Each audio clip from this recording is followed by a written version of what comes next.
On peut commencer alors maintenant, non? Je vais, avant qu'on commence maintenant, inclinons les têtes et prions. Tendre Père, merci pour ce que tu fais pour nous. Merci pour ta grâce, merci pour ta bienveillance. Merci pour ce peuple, merci pour cette matinée. Merci pour tout ce que tu accordes, tes bontés, tes faveurs, ton regard bienveillant et ta grâce dans nos vies. Merci pour ta main puissante, tes ailes hautes de gloire sur lesquelles nous demeurons. Merci pour ce peuple que tu as amené nombreux ici, Père, pour écouter tes instructions. Nous prions, Dieu de gloire, que tu soumets nos volontés sous ta parole et que tu nous donnes, Dieu de gloire, que cette parole soit ancrée dans notre âme et dans notre esprit, que nous vivions par elle. Père de gloire, purifie notre âme, purifie notre cœur maintenant, alors que nous t'écoutons au nom du Seigneur Jésus-Christ. Amen. Que Dieu vous bénisse. Amen. Bon, si vous le voulez bien, parlons un temps soit peu de la Pâque, ou bien encore de la Sainte-Seine. D'accord? Dans l'une des fois ici, je ne sais pas où j'avais abordé cela, mais tout ce que je suis en train de dire, c'est tout dans les enseignements. Vous voulez vous les procurer. Il dit parce qu'en avril, nous avons ça devant nous. Il y a des questions donc qu'on doit répondre. Et comme on me venait de lire tout à l'heure, là, 1 Samuel chapitre 15, où on a dit, si vous désobéissez à la parole de Dieu, vous êtes un sorcier. On va aller sans, pas dans avec le dos de la cuillère. S'il arrive que vous n'avez pas mangé sur la table de Dieu, vous avez mangé? N'ayons pas peur de parler, n'est-ce pas? Et là maintenant, toute question biblique, ça se trouve dans les réponses se trouvent où? Dans la Bible. Donc nous allons parler donc de la Pâque. Remarquez bien que je suis en train d'éviter d'utiliser le mot Sainte-Seine. Parce que le mot Sainte-Seine ne se trouve pas dans la Bible. D'accord? Le mot Sainte-Seine a été reporté tout simplement en titre pour pouvoir parler de cela. D'accord? Voilà. Et si vous avez des questions, si vous avez n'importe quelle question concernant cela, il faut comprendre. Maintenant, la chose c'est la religion et le métamorphisme que la papauté a amené à partir des conseils de Nicée en 325 a embrouillé des choses au point où, écoutez très attentivement ceci, on a introduit des rituels et des célébrations qui sont étrangers à ce que les apôtres ont introduit dans l'église. On a institutionnalisé cela. Et dans le développement des siècles, comme c'était la première institution, toutes personnes qui sortaient de là ont commencé à répliquer les mêmes choses sans se rendre compte, sans se poser la question. Mais ce qui est surprenant, et vous allez voir que ce qui est surprenant entre vous et moi, c'est que chaque personne sortait et répliquait ce que l'église catholique, l'église mère, a institué, tout en ayant la Bible au devant de soi. C'est ça qui est curieux. On se comprend? Je prends un exemple simple que vous voyez. Je dis, je ne dois pas vraiment être long. C'est pour ça que je vais parler doucement. Je laisse, si vous avez des questions, vous posez, que je développe et puis je quitte la scène. L'église catholique, on ne peut pas parler de ces choses sans commencer par elle, parce que c'est elle qui a perverti ces choses-ci. Les apôtres n'avaient pas de problème. Quand les apôtres se réunissaient, ils faisaient ça tout naturellement. Alors, l'église catholique, quand elle est institutionnalisée, commence à se regrouper avec Constantin. On prend des rituels qui se trouvaient à Babylone, mélangés avec ce qui se trouvait en Assyrie, mélangés avec ce qui se trouvait à Rome. On a ingurgité ça et concocté cela en mettant dans le culte catholique. C'est ce qu'on parle de la liturgie, la messe. Ça ne se trouve pas dans les Saintes Écritures. Les rituels qu'on fait en voyant, en prenant vous appelez ce qu'il y a, le fumée là. Ça sort, ça fait là. Vous ne verrez nulle part aucune célébration comme ça dans les Saintes Écritures. Vous êtes surpris qu'ok, on fait la messe. On prend le truc de la cendre, on fait comme ça, le fumée, on fait pom pom pom sur les gens. Ça sort d'où? Ça, avant que Jésus ne vienne sur la terre, ça se pratiquait dans les royaumes dont je citais. À Babylone, c'est ce qu'on fait. C'est le culte babylonien qui se trouve à l'intérieur. Donc vous voyez, les gens, les séances se lèvent, on met un livre ici, on a de lire les rituels. Ce sont les rituels. Le Saint-Esprit ne fait pas des rituels. On lit certains discours, les gens s'asseyent, après on se lève, on se prosterne. C'est différentes prosternations. On se prosterne parce qu'il y a un endroit là-bas appelé l'autel où on a mis quelque chose à l'intérieur, appelé hostie. Vous me suivez? En réalité donc, le rituel, ou bien encore le culte, nous sommes dimanche. Le culte, chaque dimanche, tourne autour de celui qui, ou bien de ce qui se trouve dans ce tabernacle-là appelé hostie. Il y a des anciens catholiques ici. Vous avez été des catholiques, non? Quand il n'y a pas de hostie, vous comprenez ce que je viens de dire, n'est-ce pas? Donc je suis obligé de parler ici en prenant l'exemple, que ça sorte de là-bas. Ces petites choses, je crois que c'est ici, nous avons vu cela, les choses qu'on met dans le gobelet, on donne dans vos bouches comme ça là. Ces petites choses-là ont une représentation, un exemplaire dans un tabernacle. Et c'est devant ce tabernacle-là qu'on se prosterne. On se prosterne devant un tabernacle parce qu'à l'intérieur se trouve quelque chose appelé hostie. Et cette chose appelée hostie, on appelle ça le corps de Christ. Mais c'est quand même terrible comme sorcellerie. Vraiment. Ça va. J'arrive doucement, d'accord? Doucement. Il faut que parce que quand je vais quitter avec eux, je vais toucher le pentecôtisme. On y va? Alors donc, l'église catholique, c'est le Dieu soleil. Le Dieu soleil. Et vous voyez donc toute la représentation, dans chaque personne que vous voyez là-bas sur les photos, ont toujours le soleil sur la tête. Vous prenez donc les pièces d'argent que le Rome avait avant que Jésus-Christ ne vienne. Toutes les pièces d'argent avec les gens représentés, Constantin, tous les autres chefs, avaient le soleil sur la tête. Le dieu Mitra. D'accord? C'est Mitra dont il est question.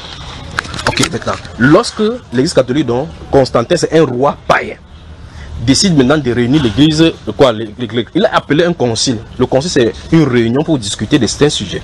Lorsqu'il a fait le premier concile, ce concile de Nicée là, quand il a appelé, il appelait de l'Orient, des Occidentaux, tous ceux qui disaient pourquoi on parle de cela, il n'a pas le droit d'abord d'appeler l'église parce que ce n'est pas au chef païen de le faire. Le chef païen, Dieu a désigné des gens qui doivent conduire l'église. Il a fait les uns comme apôtres, les autres comme prophètes, comme docteurs, évangélistes et pasteurs pour l'édification. Voilà les gens qui le font. Vous posez la question, Constantin est qui dans cette sauce-là? Même pas un président de la République ne peut pas parler de la Bible. Il n'a pas qualité. Vous me suivez, n'est-ce pas? Donc, s'il y a quelque chose, c'est aux anciens, aux apôtres de se réunir et parler. Pas un païen, encore moins un païen. Et donc, lorsque, en tout cas, c'est pas l'autre sujet, je serai entre là-bas dans les prophéties bibliques, dans l'Ancien Testament et ce qui va arriver dans le Nouveau Testament parlant de cela. Lorsque Constantin le fait, toutes les réunions qui vont se faire pendant plusieurs années, parce que le conseil ne se passe pas en une seule année, pendant plusieurs années, donc de 320 à 325, où toutes ces réunions se passent pour pouvoir adopter, on a donc introduit des doctrines donc païennes, de ce Dieu Mitra en milieu chrétien. Donc beaucoup de personnes sont dans l'église, comme on a vu le cas de Marie la dernière fois. Cette femme qu'on appelle Marie n'est pas la Marie de la Bible. C'est une femme, un démon qu'on servait avant, qu'on appelait le nom de Marie. Donc les gens en célébrant, en chantant les louanges à Sainte Marie, on a desservi la divinité appelée aux yeux, Akera, ou bien Diane, la Diane des Éphésiens que vous avez dans la Bible. La reine du ciel. C'est elle qu'on a desservi. Donc on a mis la peinture païenne en transformant le nom. Vous appelez, papa si par exemple c'est un idolâtre. Je ne dis pas qu'il est idolâtre. Il dit qu'il était un idolâtre. Il s'appelle par exemple le chef du royaume des ténèbres. On dit ok maintenant comment on fait pour que les chrétiens aussi le sait? On dit que non, il est Saint Barthélemy. Vous entendez Saint ceci, Saint ceci, Saint ceci. Dit église Saint Thomas, église Saint ceci. Vous posez la question, comme vous nous entendez tout simplement, vous ne posez pas la question, vous dites c'est Saint, non, Thomas c'était un saint. Il dit ah c'était un saint. Pourtant c'est un païen. Vous avez, comme on dit chez les Bamileke, vous allez quelque part, on prend quelque chose, on dit qu'on met dans, où vous enterrez la maison, les crânes quelque part. On construit les basiliques catholiques avec les ossements, vous savez ça, n'est-ce pas? En donnant le nom d'homme maintenant des ossements de la personne qui est en bas, n'est-ce pas? N'est-ce pas la sorcellerie? En bâtissant comme le Seigneur a dit, des tombeaux blanchis. Alors donc, ce sont des noms de païens, une culte païen qu'on a donné les noms chrétiens. Parce que pour le chrétien c'est simple, il suffit de Saint Barthélemy. Donc quand vous allez sur le calendrier pour chercher le nom là, sachez que vous allez chercher le nom d'un démon. Il appelle comment là? Saint Victoire. Il y a 5 sur son nom. Saint Victoire. C'est pas comme ça là. J'avance là. Alors donc, après ce concile donc là, le point central a été mis sur la messe. Souvenez-vous, la messe n'est pas l'ensemble. La messe c'est ça. C'est qu'on prend pour mettre. Vous savez ça, n'est-ce pas? La messe c'est cette célébration là. La messe c'est cette célébration que vous faites de façon solennelle, le culte là. Tous les autres que vous faites là c'est la liturgie. La messe, quand vous dites que vous allez à la messe, vous allez pour la célébration de ce culte du Dieu soleil. Appelé maintenant vous appelez le corps de Christ ou n'importe quoi, le nom qu'on lui donne. Mais on va vérifier, après on va expliquer ça, on va aller dans la Bible pour voir ce qu'il en est, ce que la Bible dit. Mais voici le vrai problème, c'est que la Bible est écrite. Quand l'église catholique naît, prend les institutions et mélange tout avec Constantin sur 325, et ce Polycarpe et autres ont déjà réuni ces documents-ci. Les documents que vous avez là maintenant, les lettres, les épîtres qu'on avait déjà transmis, c'est déjà réuni. Ce qui fait que le concile devrait vérifier toutes les doctrines ou la lumière de la Bible. Mais qu'est-ce qu'ils ont fait? Ils ont décidé, comme l'église catholique enseigne dans sa doctrine, que c'est l'évêque de Rome qui décide et donne l'interprétation de la parole du magistère. Ça suppose que la tradition orale, si le pape dit que l'écriture s'y veut dire comme ça, vous suivez. C'est ce que ça veut dire. Donc celui qui donne la parole. En tout cas, on l'appelle justement Babel, dans la porte des dieux. Et Léon avait dit quoi? Nous tenons sur la terre la place des dieux. Donc ça veut dire que le pape représente qui? Dieu sur la terre. Pas du temps quand il parle, le chef d'État se prosterne. Lui n'a pas d'arme. Vous avez vu l'arme? Non. Mais le chef d'État qui a l'arme nucléaire vient vers lui, se prosterne devant lui. Vous pensez que c'est de qui dont il est question? La Bible déclare qu'il parlait comme un dragon, comme un agneau, mais c'était la puissance qu'il avait, c'est la puissance du dragon. Maintenant suivez. Alors, ces petits hostiles là que vous avez dans les gobelets que vous allez prendre, c'est ça qu'ils appellent quoi là? La communion. Et la dernière fois, je vous ai dit ici qu'il n'y a pas une seule mention de cette communion là dans les Saintes Écritures. Ça se trouve nulle part. La Bible n'appelle pas ce que le sujet dont nous voulons parler là. La Bible n'appelle pas ça communion. Nous sommes ici maintenant dans la communion fraternelle. Nous sommes là dans la communion fraternelle.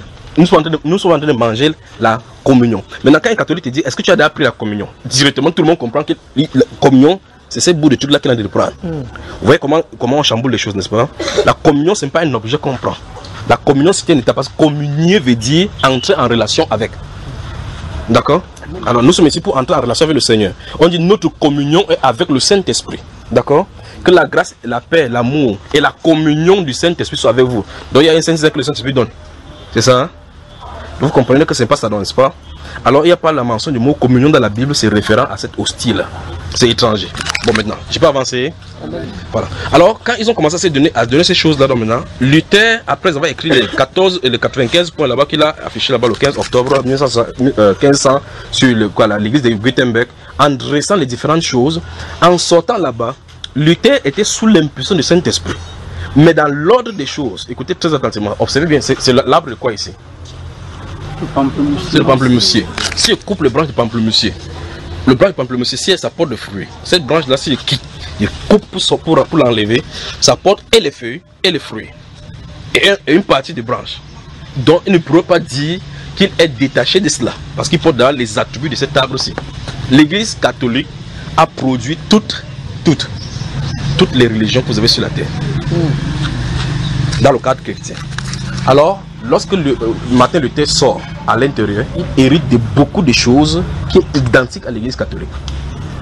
Il ne peut pas faire mieux parce que personne n'allait à la source de la parole. Parce qu'il fallait examiner selon la parole. Il n'y a qu'une seule chose qu'il a fait sortir. Romains chapitre 1 verset 17. Mon juste vivra par la foi. Donc, la vente d'indulgence. Il fallait demander pardon pour tes péchés en donnant des legs, en donnant des choses pour pouvoir que tes péchés soient pardonnés. Pas vrai? Le Saint-Esprit a reproché ça subitement parce qu'en réalité, ceci mettait en désarroi le sang de Jésus-Christ et le prix du sacrifice dans la croix. Mais les autres aspects de la doctrine, le Saint-Esprit ne s'y est pas attelé parce que ce n'est pas le moment. Je ne sais pas si vous m'avez suivi. Parce que si c'est le moment pour que ça donne de façon parfaite, l'Église est enlevée. Or, ça doit aller de façon progressive. Il fallait restaurer donc la doctrine de la croyance par la foi en Jésus-Christ comme l'œuvre achevée totalement pour être pardonnée. Vous me suivez, n'est-ce pas? Alors donc, il fallait restaurer la doctrine de la réception du salut par la foi en Jésus. C'est ça la principale mission de Martin Luther. D'accord? Et donc, quand il donne, le juste ne vivait pas par la foi. C'est ce que les catholiques enseignent en réalité. Vous pouvez vivre par votre action, en faisant la pénitence. Il dit non. Il est écrit, le juste vivra par la foi. Donc ce n'est pas parce que tu donnes les trucs ci et les collectes et ainsi de suite que tu peux vivre. Non, c'est pas la foi. Maintenant, quand il a dit ça, il a raison sur ce point. Les toges, il va sortir avec cela. Le baptême de nouveau-né, il va sortir avec cela. Tous les autres de consécration pastorale, il va sortir avec cela. Le système clégé laïque, il va sortir avec cela. Pas vrai? C'est donc pour cela que vous prenez les cultes Maria, n'importe quel bâtiment protestant. Vous prenez Marie, vous mettez devant comme ça. Pam! Allez, ça devient quoi? Catholique. C'est le même rituel. C'est normal que quand tu accouches un enfant, il y a des traits de caractère sur toi. Des traits de ressemblance. C'est elle qui a accouché. C'est pour ça que les catholiques les appellent les églises filles, ou même encore les églises sœurs. Ils sont de la même famille. Des lutteurs dont les autres vont encore sortir. Les baptistes, les anabaptistes, tous les autres, jusqu'à ce que les méthodistes et autres là-bas, et les pentecôtistes. Donc vous ne pouvez pas dire sur la terre que vous êtes dans une religion et que vous n'êtes pas sur l'église catholique. L'église catholique est votre mère. Vous me suivez? C'est pour ça que la Bible dit d'elle que c'est elle qui a enivré toute la terre. C'est la première gestation. Mais voici la chose. Quand l'église catholique était en gestation pour naître au conseil de Nicée, il y avait un autre groupe en parallèle qui n'était pas là-bas, qui ne touchait pas à ces choses là-bas, qui ne se prosternait pas devant Baal. Cette-là, lors de la réunion écuménique, on les appelle les hérétiques. Donc, puisqu'on était, le groupe-ci était le groupe officiel, ceux qui étaient en marge de cela, qui allaient dans l'autre sens, étaient taxés d'hérétiques. Et c'est eux donc qu'on va emmener à l'Inquisition en 1095, où il y a les premières croisades. C'est eux donc qu'on devait aller persécuter, pour aller les tuer, parce qu'ils ne voulaient pas se soumettre à la papauté. on va les tuer des millions. Et on a vu ici la dernière fois avec vous ici, qu'on a trouvé chez elle le sang des saints. Tous les croisades qui étaient là, c'était pour aller les tuer. Parce qu'ils voulaient les soumettre, ils voulaient les éteindre, pour qu'il n'y ait pas deux voix sur la terre. Que ce soit seulement la voix de l'église catholique qui va parler. Mais il ne peut pas faire autrement. Même s'il reste un, Dieu va utiliser pour illuminer. Amen. Vous voyez cela, n'est-ce pas? Amen. Alors donc, c'est cette marge ici. C'est pour ça que la torche que l'apôtre Pierre a allumée le jour de la Pentecôte ne peut pas s'éteindre jusqu'à ce que l'église soit enlevée. Amen. Les gens vont se réunir pervertis là-bas. Dieu va passer ça à quelqu'un. Du côté en parallèle, la personne va passer. Vous avez quelqu'un qui va se lever et dire que ce que vous faites là n'est pas la vérité. Voici la vérité. Les gens vont écouter là-bas, Dieu va attirer les gens. C'est pour ça qu'il dit mon peuple, sortez du milieu d'eux. C'est pas Dieu qui crie dans le ciel, c'est quelqu'un qui est sur la terre pour dire sortez du milieu d'eux. Comment quelqu'un va dire sortez du milieu d'eux étant dans son milieu? Vous pouvez être dans le milieu en disant sortez. Il n'a pas dit sortons du milieu d'eux, il a dit sortez. Donc la personne à l'extérieur, il a dit sortez. Donc cette personne c'est à la lumière, l'autre ils sont à l'intérieur dans les ténèbres. Il faut que la puissance de la parole vienne pour les faire sortir de là. Alors si ce n'est pas prêché de cette façon par le Saint-Esprit, les gens vont écouter, vont croire peut-être que c'est des histoires. Mais là, quand la vérité est planchée, parce que c'est ce qui se passe, il faut qu'on te présente la vérité, pour que tu saches que tu es dans le mensonge. On y va. Gardez-vous à l'esprit une fois de plus, que la messe, donc quand on dit, il m'en va à la messe, il s'agit de l'hostie. Il m'avait mangé l'hostie. Il m'avait fait la célébration tout autour de l'hostie, parce que tout ce qui est fait là-bas, c'est en l'adoration au Saint-Pain. Le Saint-Pain, pas le Saint-Père. Donc le pain qui est constitué là, c'est ça. L'adoration et la prosternation, l'adoration est faite sur ce pain-là. C'est pour ça qu'en 1500, il y a cette doctrine de transsubstantiation. Je ne sais pas si vous avez entendu parler de cela. La transsubstantiation. S'il y a une doctrine à l'église catholique, les plus démoniaque, c'est celle-là. Et dans cette doctrine-là, il est dit que dans chaque bout de l'hostie se trouve incrusté la totalité du corps de Christ. Et dans chaque quand le prêtre a déjà béni, ou bien encore l'évêque a béni le pain et a béni le vin, si vous versez un gobelet, c'est totalement le sang de Jésus. Si vous coupez le pain même à 800 morceaux, chaque morceau porte totalement le corps de Christ. C'est pour dire que ce corps là, c'est un mystère. Par conséquent, quand tu prends ça, tu as mangé tout Jésus. S'il n'y a pas une sorcellerie plus grande, c'est que je ne sais pas. C'est pour cela que les francs-maçons peuvent être à l'aise. Les rosicruciens peuvent être à l'aise, ils portent son pince, après ça va faire, il vient, il ouvre la bouche, on met le corps de Christ là, il mange. Vous pensez que Jésus étant là, le Saint-Esprit étant là, un sorcier viendra manger cela? Les marabouts se sentent à l'aise là-bas. Ils peuvent donc dire que vous pouvez vous célébrer et puis samedi ou aller au village faire le camp de votre grand-mère, que Dieu n'est pas grave avec cela. Mais on va voir toutes ces choses là maintenant. D'accord mes soeurs? On appelle donc ça chez les catholiques la communion. C'est le nom qu'ils ont pu donner. Au milieu pentecôtiste et les autres milieux, on appelle ça Sainte Saint. D'accord? La Bible appelle ça quoi? La Bible appelle ça la Pâque du Seigneur. Restons dans le cadre chrétien maintenant. Ouvrons la Bible. Ouvrons-moi 3 livres maintenant. Mais en comprenant d'abord 2. Bien 3, bien. La dernière fois, je vous avais dit, quoi que l'occasion, si il y a le soleil là-bas, tu peux t'asseoir ici ou bien dans les chaises là-bas. Ouvrez le livre de Marc. Je crois que la dernière fois, je vous ai donné ça, Marc chapitre 14, Matthieu chapitre 26, Luc chapitre 22, Jean chapitre 13. Je vous ai donné tout cela la dernière fois. Vous avez noté, n'est-ce pas? Donc notez ces grands livres là, parce que tout ce qu'on va parler va se retrouver là-bas. Marc chapitre 14, Matthieu chapitre 26, Luc chapitre 22, Jean chapitre 13. Vous y êtes? Notez aussi 1 Corinthiens 11. Tu as dit Marc 14, Matthieu 26, Luc 22. Maintenant quand le papier va s'égarer, maintenant tu vas faire comment? Parce que ça c'est le papier de Western Union. Tu vas regarder parce qu'il y a Western Union sur ça. Non. Bon, dimanche dernier quand tu as noté où est le papier lequel tu as noté? À la maison. Ah ok. Donc Luc chapitre 22, Jean chapitre 13. Notez 1 Corinthiens chapitre 11. 1 Corinthiens le chapitre 11. Actes des apôtres chapitre 20. Actes des apôtres chapitre 20. Notez 1 Corinthiens chapitre 5 aussi. Voilà. Notez donc tout, on va se tourner tout le... Je vais dire de façon sommaire. Ouvrez, non, vous avez ouvert Marc chapitre 14. Vous qui avez le titre, je veux que vous me dites, c'est le titre, je ne veux pas qu'on lise ce là. Si vous avez le titre dans votre Bible, Dites-nous ce qui est écrit en titre. Le complot. Comment? Le complot. Le complot. Contre Jésus. Complot contre Jésus, oui. Papa répandu sur sa tête à Pétanie. Oui. Continue mon cher ici. Histoire de passion. Histoire. Vous avez des sous-titres. On a coupé en bloc. Chaque bloc a des titres. Elle a fini de nous dire tout à l'heure. Elle m'a demandé, je lui ai dit. Elle a ça fait. Elle me regarde comme elle dit Marc, c'est Marc 15. Hein. C'est trop fort ici. Institution de c'est pour ça je veux que vous attirez votre attention sur quelque chose. Donc ici c'est quoi? Institution de la Sainte Seine. Ça c'est quel titre? C'est quel chapitre? C'est Marc 11, Marc 14. Marc 14. Donc c'est écrit en haut. C'est écrit en haut à quelle partie? Quelle partie? Le verset 15. Le verset 12 et 15. Donc ça veut dire que parce qu'on a coupé en bloc. On a coupé, c'est imbriqué en différents passages. C'est chez toi, c'est écrit quoi, papa? C'est ça. C'est écrit à quoi? Institution, de la même façon là-bas, n'est-ce pas? Institution de la Sainte Seine. Je veux que vous voyez le mot. Donc, ça veut dire que le passage que vous allez lire là, on parle de l'institution. Donc, institution, ça veut dire quoi? La fondation de la Sainte Seine. Voilà le titre qu'on a mis là-bas. Ce titre-là donne le résumé de ce qu'on va lire là-bas. Maintenant, restons donc sur ce résumé, sur le titre dont on a donné. Ils disent, ça chez la version catholique, ça tombe. Qu'est-ce que c'est écrit?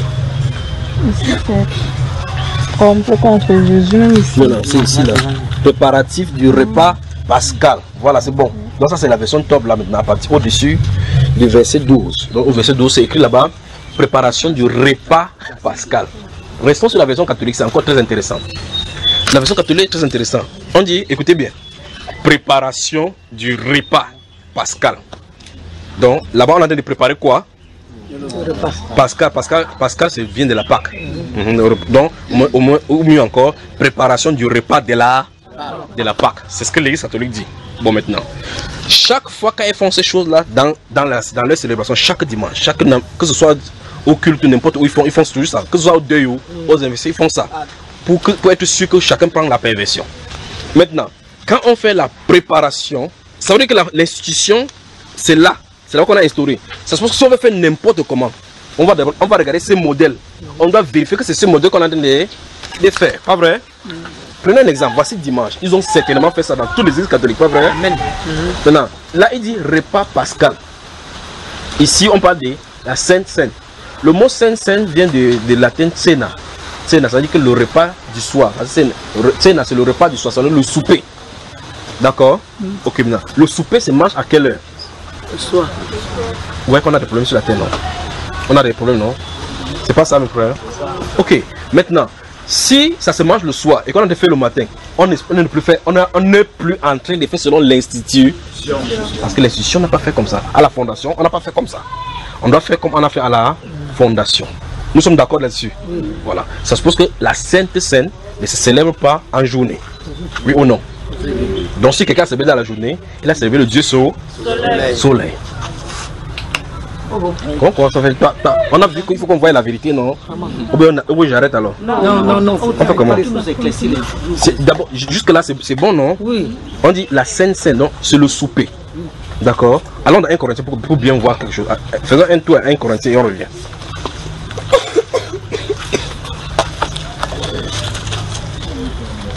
1 Corinthiens chapitre 11.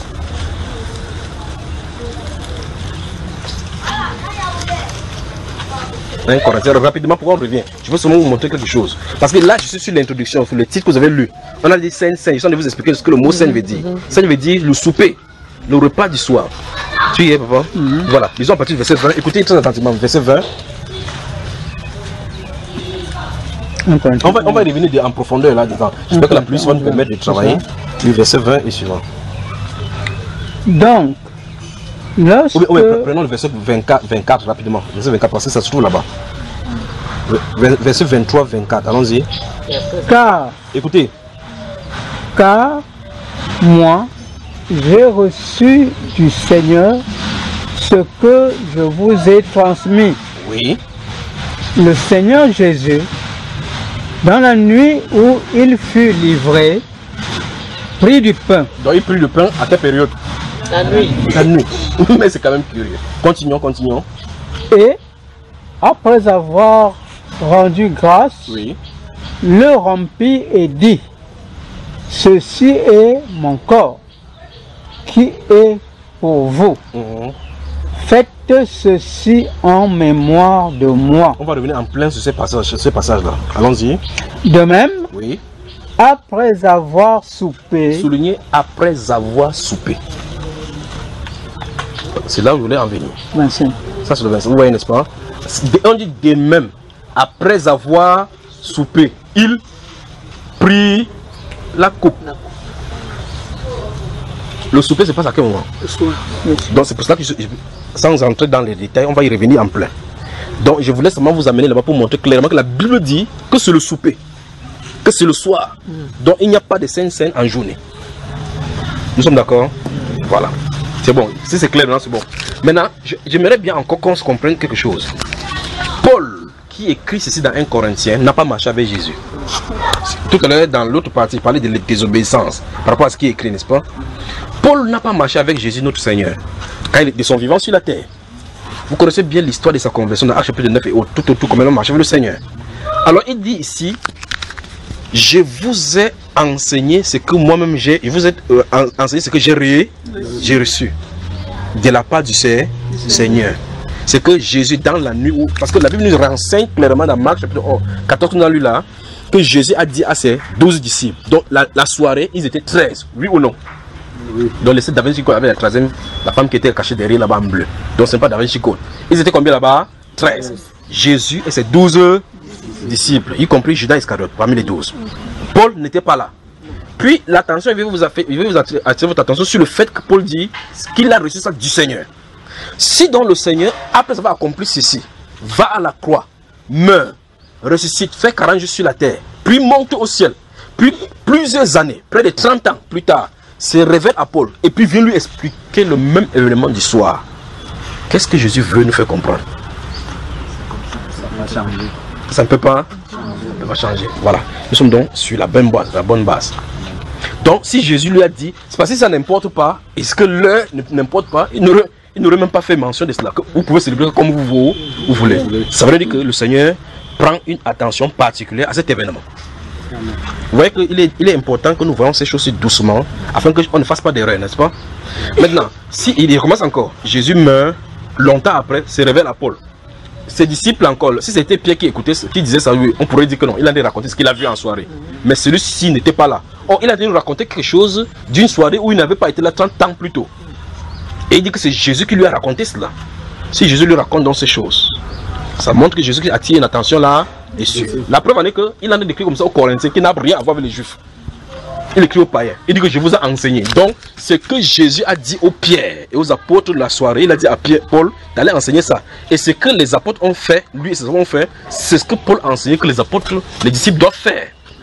Il dit, je vous ai enseigné. Je vous ai. Il ne dit pas que je vous enseigne. Donc, quand Paul était là, il leur disait que la nuit où Jésus-Christ avait tourné le repas, voici comment ça se passait. Voilà comment ça doit se célébrer. Il dit, comment tu sais ça? Jésus m'a dit que voilà comment ça s'est passé. N'est-ce pas, mes frères? Alors, ça veut dire que les apôtres n'avaient qu'une seule façon de célébrer la Sainte, comme Jésus l'avait célébré. Donc, il est donc important que nous allons voir comment ça s'est passé. Alors maintenant, je repose donc la question. Chaque personne donc fait, comme on a vu pour l'Église catholique, au deuil, ils font ça distribuer aux gens. C'est biblique? Non. Alors, ils servent qui? Chaque dimanche matin, ils le font. S'il y a des paroles, il y a 3 cultes, les 3 cultes, ils le font. Pas vrai? C'est vrai, papa. C'est ce que la Bible enseigne. C'est-à-dire que sur la base, je ne veux pas d'émotion. Je ne veux pas que vous pensiez en tout cas, même si vous pensez ça, je m'en fous. C'est la vérité quand même. Alors, la question c'est, pour les B.A.B.A., les basiques que nous avons vus là, est-ce que c'est biblique? C'est pas biblique, n'est-ce pas? Ça, c'est l'Église catholique. Que dites-vous des églises évangéliques et protestants? N'est-ce pas, ils dansent la même chose? Le vendredi soir, les gens ils ont mis les cartes de la Sainte-Seine où on paie 500 signatures. On a mis les différents. Quand la carte finit là-bas, on fait. Donc tu fais chaque fois, tu signes. On donne l'argent. On donne l'argent. Dites-moi un peu, quand vous allez signer, c'est les 500 là, c'est pour faire quoi? Les cartes des Sainte-Seine, c'est pour faire quoi au juste? Et on part comme ça le soir pour signer la carte et pour prendre la Sainte-Seine le matin. Donc, nous certifions que tu es digne de prendre la Sainte-Seine. Donc que tu as effectivement pris la Sainte-Seine ce dimanche matin. Le matin, on mange le déjeuner. Tu sors chez toi très tôt pour aller déjeuner. Non, la mission protestante, c'est pas comme ça. On fait comment? Quand tu te baptises déjà, Oui. on te donne la carte. Oui. La carte là maintenant te permet de, si tu vas n'importe où, Il y a les protestants. il y a les protestants. Tu arrives, tu as le pasteur, si c'est le jour de la Tu Sainte-Seine, présentes la carte. tu présentes la carte. Mais maintenant, l'argent qu'on demande, c'est l'argent qu'on paye, qu'il faut que tu sois aussi chrétien bien. Donc, il faut Que ton nom soit. dans le cahier là, Dans parce le que cahier. dans ta carte, on a écrit, il y a des, on a Membres. voilà, des marges. Si tu as donné 10 000 ou tu as donné 5 000, on écrit. Qui a institué ça? Ce sont tes papas, on ne connaît pas, on donnait seulement. Tu as aussi ton ancien carte là-bas. J'ai fait un an, donc je me suis baptisé, j'ai fait un an, j'ai fui. Pourquoi? Je ne sais pas. Tu n'as pas fait la carte de baptême de carte J'avais de fait, Dieu. je n'étais même plus, je me suis baptisé en, quoi c'était en 60, Là c'était les protestants. j'étais protestant. Tu protestais. Après j'ai quitté. Tu as encore protesté les protestants, tu es parti. J'ai fait seulement un an avec je suis parti. Bon, maintenant voilà le cas de baptême, les listes et autres. Non, chez les pentecôtistes maintenant c'est encore grave. Pour eux c'est le cas, il y a le cas des dîmes. Là-bas vous écrivez même, on doit se connaître votre salaire là où vous habitez, le poste que vous occupez. Quand il y a même des primes de salaire, vous devez le mentionner. En tout cas, c'est même pas le moment. Continuons, vous avez la Sainte Seine. Donc nous comprenons que la Sainte Seine, comme le nom l'indique, parce que si vous dites encore, c'est un peu comme j'ai dit, comment on passe au baptême, avec le baptême. C'est dit, le baptême ça veut dire, le baptême c'est par immersion, c'est que ça n'a pas de sens. Si vous dites la Sainte Seine sur le soir, ça n'a pas de sens. Parce que la Sainte Seine, ça veut dire le repas du soir. Je ne veux pas dire que le repas du soir veut dire le repas du soir, parce que le repas du soir veut dire le repas du soir. N'est-ce pas que vous comprenez? Donc, le jour de la Sainte Seine, le pasteur ou le prêtre prend la Bible, ouvre la Bible en lisant, que le repas du soir, en vous regardant, pour vous convaincre que le matin, c'est le soir. Et vous savez vous-même que vous avez quitté le matin à la maison. En ces jours où nous célébrons, la Bible elle est là, où nous célébrons le Christ. En ce soir où il prit du pain, il fait comme ça. Il lit, en ce soir où il prit du pain, il le romput. Et après avoir soupé, il dit, et après avoir soupé, il n'a pas de souper, il n'a pas de souper, mais il a de déjeuner. Il dit, il prit ensuite la coupe, il a de lire ça dans la Bible. Je me pose la question. C'est-à-dire que je suis en train de lire le soir et je suis le matin. Vraiment. En train de vouloir faire ce qu'on a fait le soir, étant le matin. Il ne sait pas. Je ne sais pas si vous pouvez vous aussi méditer et me trouver, donner une réponse vraiment pour qu'ils puissent comprendre ce qui ne va pas avec eux. Celui qui lave le cerveau, mais son cerveau a été lavé. Parce que c'est lui dont je ne parle pas de vous, je parle de lui qui met la Bible devant lui. Quelqu'un a la Bible arrêtée comme ça, pas à sa gauche ou à sa droite. Il a son micro pour parce qu'il ne faut pas qu'il quitte le micro. Il jette coude parce que le verset biblique ne peut pas rester dans lui. Il dit qu'en ce jour, il prie du pain. Il lève le pain comme ça devant vous, non? En tout temps, vous êtes là comme ça, vous êtes fidèles parce que vous attendez que la Sainte Seine. Oh, vous parlez. Attendez. Et puis il dit, à de même, après avoir soupé. Le souper, c'est quoi? Pas de soir. Mais il a de faire à quel mois? Mais il dit que Jésus, il prend la Bible pour montrer qu'il a de faire comme ça, ce que Jésus a fait. C'est ça le vrai problème. Mais il est de dire quelque chose que Jésus a fait le soir en disant ça le matin. Voilà donc on se situe. Nous venons donc de résoudre le problème de la période, du temps de l'institution. Donc la Sainte Seine ne se pratique uniquement que le soir. C'est là résolu, n'est-ce pas? Voilà. Et maintenant, dans cette phrase, comme on a lu dans le verset 12 au-dessus de la version top là-bas, préparation du repas pascal. Et dans votre version à vous, le second, on parle de l'institution de la Sainte Seine. Maintenant, institution, on a dit institution, ça veut dire que l'établissement. Ok, institution, c'est, on a dit l'établir comme ça. On établit quoi? La Sainte Seine. Ok, maintenant avançons. Vous avez moi? On a dit l'instituer. Sainte Seine, ça veut dire quoi? Encore une fois de plus. Donc, dans cette célébration, on a dit d'instituer quoi? Le repas du soir. Alors donc, ça veut dire que la Sainte Seine constitue en la célébration autour d'un repas. Donc c'est le repas, pas vrai? Bon, maintenant chaque dimanche quelqu'un vient, après on met un bout de pain dans la bouche, on a ça dans le jeu, on met comme ça, il mange. Tu étais où? J'étais célébré la Sainte Seine, ou bien j'ai participé au repas du soir. Il est allé le matin, manger un bout de pain, mais il dit qu'il a mangé le repas. Vous voyez encore le problème? Vous avez moi. Amen. Amen, papa.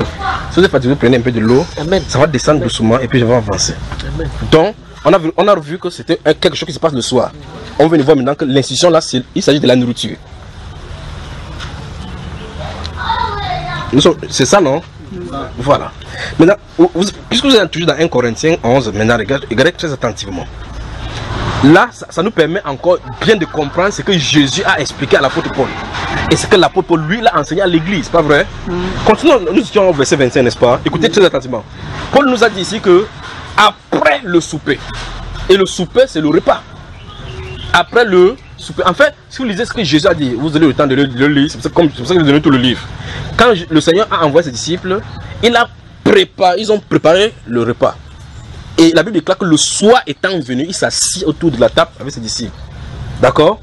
On dit pendant qu'il mangeait, Jésus prit. Non, Jésus prit du pain. Pendant qu'il mangeait. Donc, ils étaient en train de manger. Parce que quand il y a des autres personnes qui disent que non, le pain là, le pain c'est aussi un repas. La Bible n'a pas laissé les gens oisifs. Et la Bible déclare ils étaient à table. Ils étaient en train de manger normalement le repas. Pendant qu'ils mangeaient, Jésus se leva, prit du pain. Il dit, j'ai souhaité manger cette Pâque-ci avec vous afin que le Fils de l'homme soit livré, n'est-ce pas? Donc Jésus a mangé le repas. Il mangeait le repas. Et pendant ce repas, il a pris du pain, rendu grâce et le rompit. Maintenant, dans les églises évangéliques et pentecôtistes, il y a une jeune fille qui prépare là-bas, on coupe ça, c'est le combat bread là. D'autres c'est le biscuit, on coupe ça petit. Ils sont combien? Ils vont devenir nombreux, 100. Encore on porte un corbeil, on veut mettre là devant, on met le drap blanc sur ça. On prie jusqu'à que le Dieu descende dedans, il ne descendra pas. Parce que c'est le pain, pas les pains. Vous avez moi, hein? Vous avez compris que le pain, non? La différence entre le pain et les pains. Parce que le pain ne se rompt pas après qu'on rende grâce. C'est-à-dire qu'on ne coupe pas le pain avant de rendre grâce. Parce que la Bible déclare, il prit du pain après. Je ne sais pas si on se comprend bien. Amen. Après avoir rendu grâce, il le rompit. Donc on rompt le pain après avoir rendu grâce. On se comprend, n'est-ce pas? Amen. Mais ce qu'on fait aujourd'hui, c'est que les gens coupent ça comme ça, petit, on passe devant toi, on te prend comme ça. Prends. Tu prends le petit gobelet, le coussin, tu bois, voilà. C'est là, on arrive doucement, d'accord? On arrive. Donc, après avoir rendu grâce, il rompit le pain. On n'a pas dit il rompit les pains, parce que c'est un seul corps de Christ qui est livré pour tout le monde. Et tout le monde doit participer à ce seul pain-là, lorsque Dieu a accordé l'acceptation du sacrifice. On ne peut pas accepter Christ sans que Christ ne soit d'abord mort. Il faut qu'il meure pour qu'on puisse l'accepter, que son sacrifice est de fait pour nous. Vous me suivez, n'est-ce pas? Donc, on prend le pain, on rend grâce et on rompt. Mais ce que nous faisons, chaque fois il montre ce que la Bible dit et ce que nous faisons aujourd'hui. Les gens font ça, après on met le drap sur ça, on lève la main, levons-nous, on prie sur le pain. Et là il y a des morceaux de pain découpés. Vous voyez ce que les catholiques ont fait comme mauvais, ou est-ce que les pentecôtistes font comme mauvais, n'est-ce pas? Alors si vous avez mangé, vous avez fait chez les catholiques, si vous avez goûté la sauce de l'église catholique, vous allez chez les protestants, vous goûtez pour les protestants, vous allez chez les pentecôtistes, vous en avez goûté aussi. Sorcellerie après sorcellerie. J'avance. Voilà. Donc nous sommes dans 1 Corinthiens 11. Regardez bien ce qu'ils ont dit. Donc nous sommes au verset 25. Allons-y. Continuons encore là. Verset 25 encore. La suite.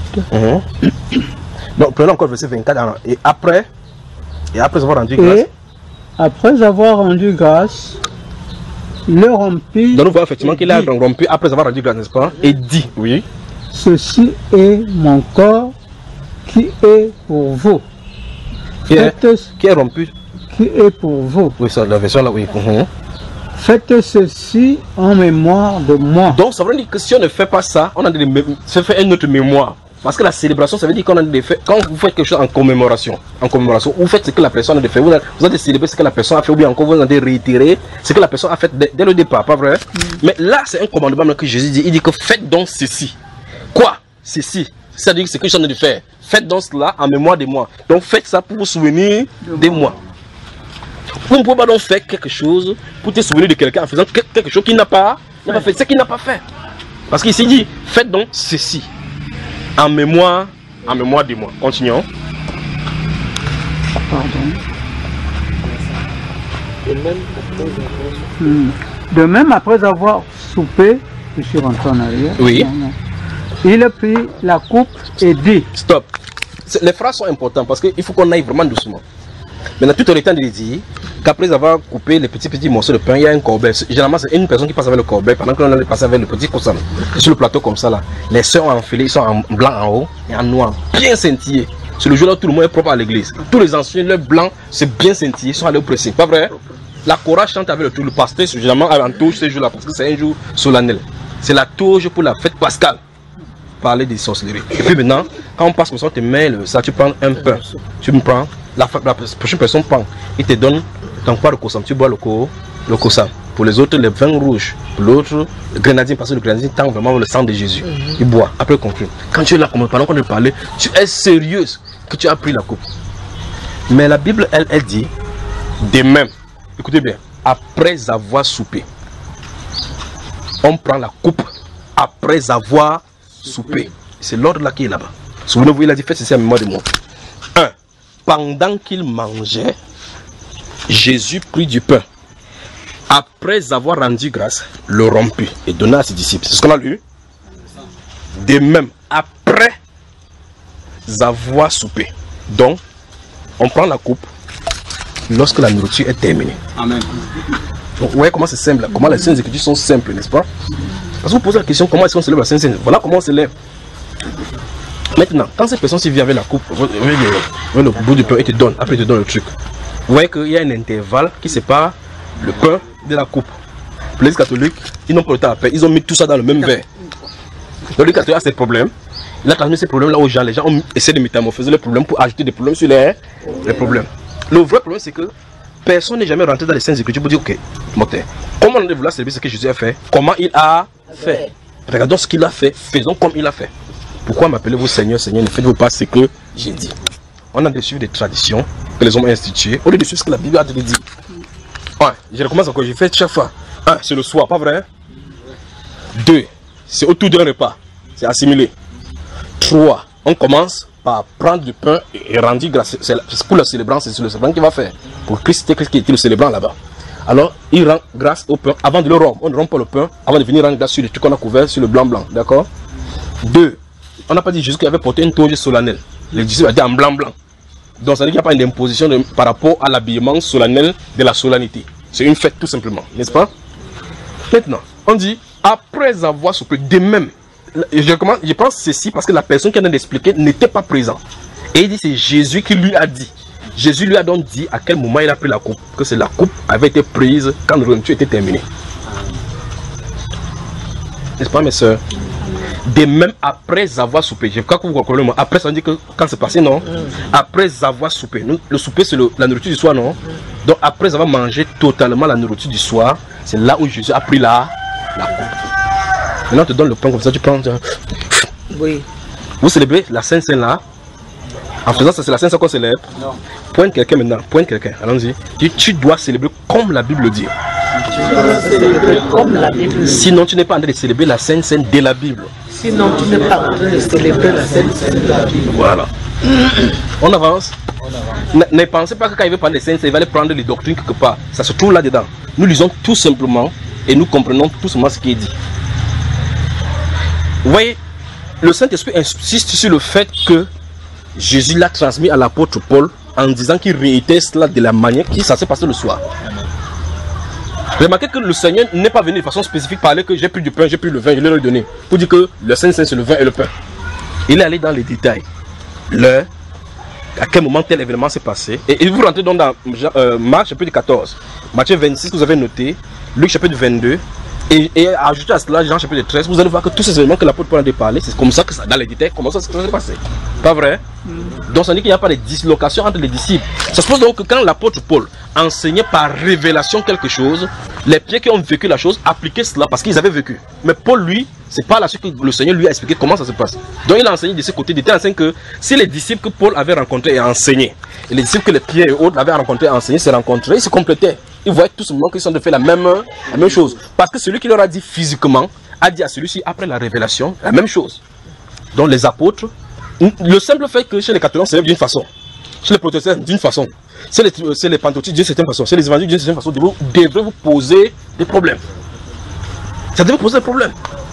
Que celui-ci dit que Jésus avait le vin de messe. Celui-ci avait le foléré. Celui-ci avait le sujet. La question c'est, Jésus a célébré avec quoi? Posez la question, ayez la réponse et faites comme il a dit. Il y avait la grenadine au temps de Jésus. Point quelqu'un dit, tu as bu la grenadine. C'est le sang de la sorcellerie. Le sang de la sorcellerie. Voilà.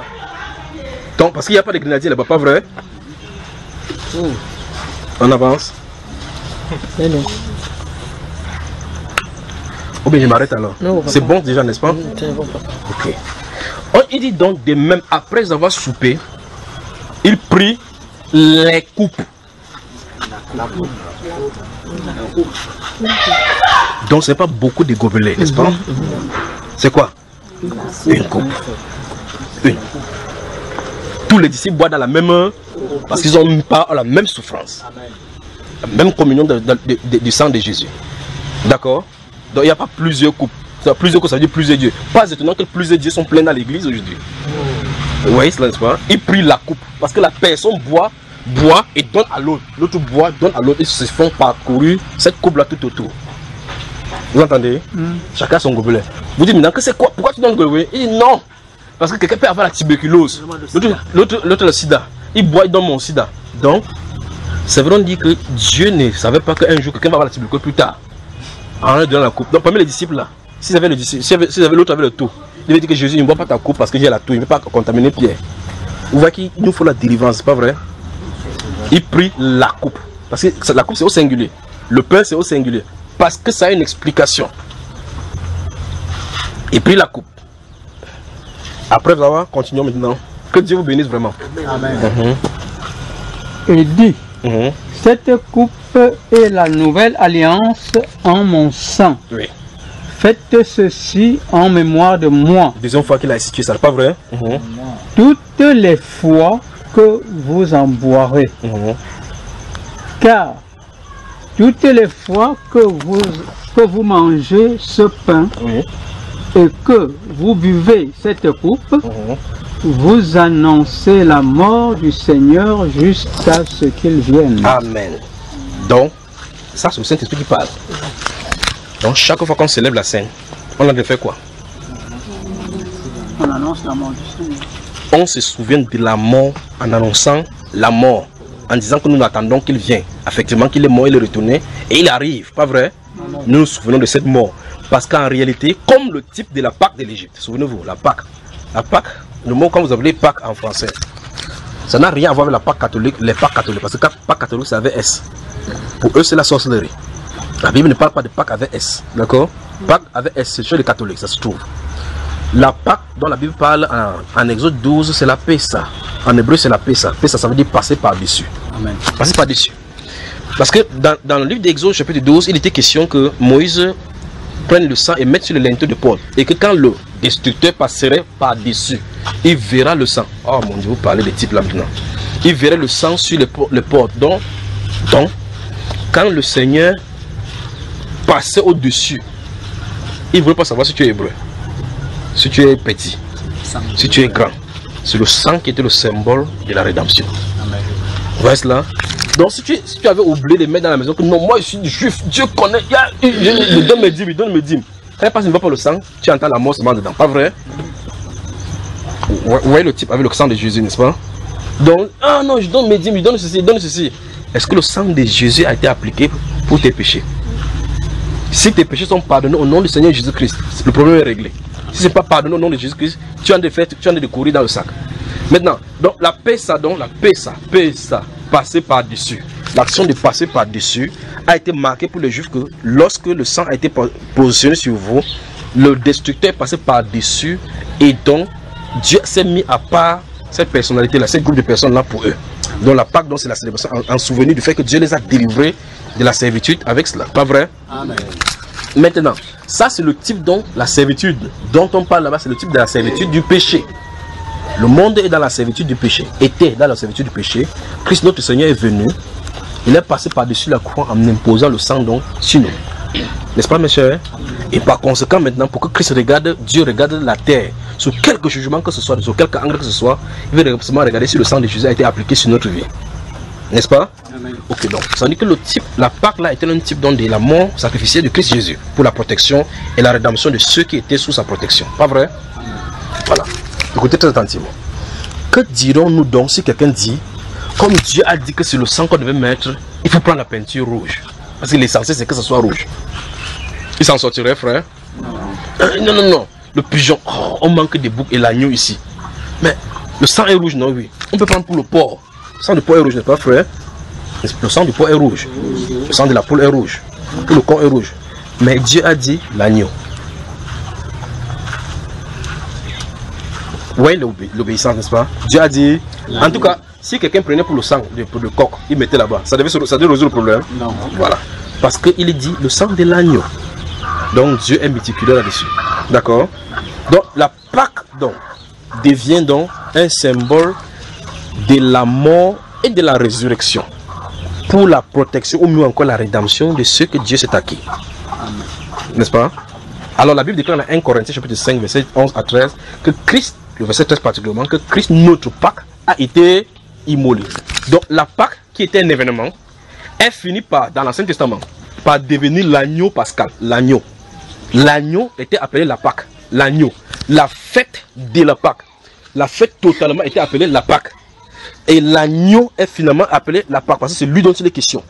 De la même façon, ce que nous allons célébrer, vous célébrez ceci, mais la Bible nous déclare que Christ, notre Pâque, Christ est la Pâque parce qu'il est l'agneau de Dieu qui enlève le péché du monde. Donc Christ est la Pâque, nous célébrons la Pâque dans cette fête de la rédemption. Et ici dit, si nous le faisons chaque fois, on annonce la mort de Jésus jusqu'à ce qu'il vienne. C'est-à-dire qu'en clair, on a des souvenirs que c'est à cause de sa mort que nous avons la rédemption et nous sommes dans cette attente-là qu'il vient nous chercher. Vous avez moi? Voilà. Je crois que de façon sommaire, c'est bon, n'est-ce pas? Si vous avez des questions, posez avant que je n'avance. Alors, ça veut dire que, en tout cas, ce qu'on a fait, c'est que vous avez lu dans les Saintes Écritures. Ça veut dire toute autre façon de faire, en dehors de ce qui est écrit là, ce n'est pas la Pâque du Seigneur. C'est ça, non? Alors, je vous pose la question. Moi, je vous pose la question. Vous avez mangé quoi depuis alors? Dans le passé. Dans vos marches religieuses. Qu'est-ce que vous avez mangé? Puisque dans 1 Corinthiens 11, il dit que celui qui mange et boit et qui ne se juge pas lui-même pour être digne de cette approche de cette table-là, mange et boit le jugement contre lui. Et il explique que c'est pour cela que beaucoup de personnes sont estropiées, des aveugles, quoi, et d'autres sont morts. Donc, s'approcher de la table du Seigneur sans juger exactement ce que nous sommes en train de faire pour pouvoir bien s'approcher, c'est la mort qu'on est en train d'aller. C'est ce qui est écrit, non? Ok, maintenant, je vous pose la question. Ici, Paul dit que c'est pour cela qu'il y a parmi vous beaucoup des estropiés, c'est-à-dire que des aveugles, même des gens qui ont des maladies. Donc, les gens étaient malades au milieu chrétien, ne sachant pas quel était le problème. Jusqu'à ce que l'apôtre Paul vient par cette lettre, il dit d'autres personnes qui sont mortes parmi vous, c'est à cause du fait qu'ils sont mangés cela sans en juger. Où est la dangerosité? Là, on a essayé de diriger. Ça suppose que si on restaure la chose comme il se doit, il faut que chacun mesure bien s'il est digne de manger là-bas. Vous me suivez, mes frères et sœurs? Donc, si quelqu'un mène une double vie, avant de s'aventurer, il faut s'aventurer en sachant de où il en est. Parce que la Bible déclare que ces gens-ci de Corinthe faisaient la Sainte-Sainte chaque année. Et chaque année, pendant qu'ils faisaient, en tout cas au chapitre 5, vous voyez comment les gens vivaient. Au chapitre 5 de 1 Corinthiens, je vous ai donné également cela. La façon qu'ils vivaient au point où un homme a la femme de son père. Et ils étaient au milieu de l'église, ils faisaient comme ça là. Un jour, j'entends que quelqu'un comment être estropié. Après, ils font ça, on prie, la personne meurt. Juste parce que le Saint-Esprit dit à Paul que les morts qui étaient au milieu de vous, c'était à cause du fait que vous ne discerniez pas le corps de Christ. Mais qu'est-ce que les gens, au lieu d'enseigner comme ça, nous disent aujourd'hui? On dit plutôt que non, tu peux avoir le sida, tu manges la scène, c'est le corps de Christ, ça te guérit. La Bible ne parle pas que le corps de Christ la guérit. Non. La Bible dit que ça tue plutôt. Ça casse les pieds. N'est-ce pas mes frères? Et la main. Donc ça veut dire quand vous mangez, vous buvez, vous participez à la table du Seigneur sans discerner ce que vous en avez de faire, c'est jugement. Il n'y a pas de verset qui dit que si vous allez là-bas, vous allez avoir la guérison. On dit si tu pars là-bas mal, ça te tue. Et le pasteur dit aujourd'hui que non, la puissance qui est derrière la Saint-Saint, il n'y a pas de puissance qui est derrière la Saint-Saint. C'est la fête. C'est la commémoration du sang sacrificiel de Christ Jésus. Il n'est pas dit nulle part dans un verset biblique là-bas que ça guérit. Parce que la Bible déclare que c'est pas ces meurtrissures que nous sommes guéris. Pas par la Saint-Saint.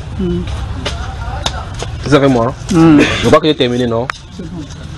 Des questions? Donc vous voyez qu'on ne boit pas la coupe en mangeant le pain. On ne mange pas le pain et puis on boit la coupe. On mange le pain, on mange, puis on boit la coupe. N'est-ce pas, frère? Que Dieu vous bénisse. S'il n'y a pas de questions, alors j'ai terminé. J'ai déjà dit, tout est là, j'ai dit, inclus, c'est ce que l'on dit dans Jean chapitre 13. J'ai dit, oui, le moment. Dans l'éclaircissement de... Parce que poser toutes les questions, il ne faut pas qu'elle parte, vous allez dire autre chose qu'elle n'a pas dit. Je vous ai dit, il était à 5 mois et quitte-moi la scène. Oui, maman. Moi, je rends grâce à Dieu parce que le Seigneur nous a fait passer par ce chemin depuis 2005. Et je veux poser la question ici, en dehors de la grenadine ou le foleret, comme tu as dit, qu'est-ce qu'il faut prendre? Bonne question. Non, c'est pas moi qui dois dire ce qu'il doit prendre. Nous devons poser la question, qu'est-ce qu'eux ils ont pris? C'est ça la question. Alors plutôt dans la Bible. D'accord? Parce qu'il ne faut pas qu'il vienne ajouter ma part. Il y a le vin de messe. Les anciens enfants de cœur, vous, quand vous buvez ça, quand on donne à aller déposer, tu bois ça en cachette. Vous buvez le vin de messe. Chez les témoins de Jéhovah, c'est encore très grave. Ils mettent ça là-bas devant ça, la coupe et le truc, la commémoration de la mort du Seigneur. Ah, mais ça, personne ne prend. On dit ce sont seulement les 144 mais qui doivent prendre. Vous voyez la sorcellerie, non? Ils organisent, ils cimentent, ils viennent la veille, ils mettent les peintures, ils mettent les tapis, ils mettent tout, ils mettent un gobelet là-bas, ils déposent. Qui veut prendre? Personne ne prend. Après, fini, il n'y a pas de verset. Je ne sais pas dans quel moment on se retrouve ici. Parce qu'il faut qu'on dise que ce sont les 144 000 seulement qui doivent prendre. Voilà les problèmes que nous avons. Verset 26 du Matthieu 26, verset 26.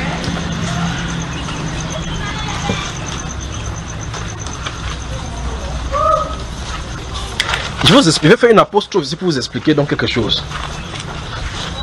Mais je vous en supplie, prenez, il y a des enseignements concernant cela, j'en ai parlé cela à la radio, j'en ai parlé ça partout, en Côte d'Ivoire partout, il y a ça les enseignements, prenez le temps d'écouter. Matthieu 26, verset 26, vous y êtes tout le monde? Qu'est-ce que ça dit? Pendant qu'il mangeait, Jésus prit du pain et après avoir dit la bénédiction, il le rompit et le donna aux disciples en disant, prenez, mangez, ceci est mon corps. Et, il prit ensuite. Ça c'est 27. D'accord, on va continuer. Verset 29, c'est surtout là où je vais s'en aller. Allons-y. Et après avoir rendu grâce, il leur donna en disant, buvez-en tous, car ceci est mon sang. Le sang de l'alliance qui est répandu pour beaucoup. Stoppons d'abord là-bas et commentons quelque chose. Je veux toute votre attention. Donc, quand notre Seigneur est en train de parler, après avoir rendu grâce, il tient entre ses mains une coupe, pas vrai? Et dans cette coupe se trouve un liquide. Le problème maintenant, c'est de savoir quel style de liquide se trouve à l'intérieur. Le Seigneur tient ce liquide entre ses mains. Lorsqu'il dit que ce liquide, c'est une représentation de son sang. C'est une représentation de son sang. Il dit que ce sang qui est versé pour le monde entier. N'est-ce pas, mes frères? N'est-ce pas, mes frères?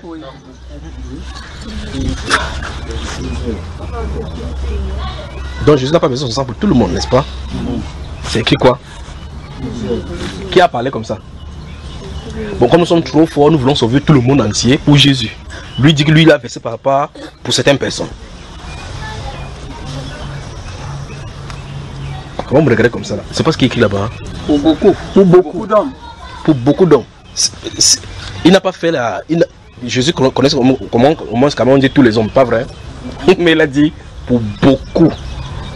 Dans le sang là, la représentation qui est à l'intérieur, lui, ce qu'il va faire à la croix, dans la nuit et dans la journée, c'est pas pour tout le monde. C'était une parenthèse seulement.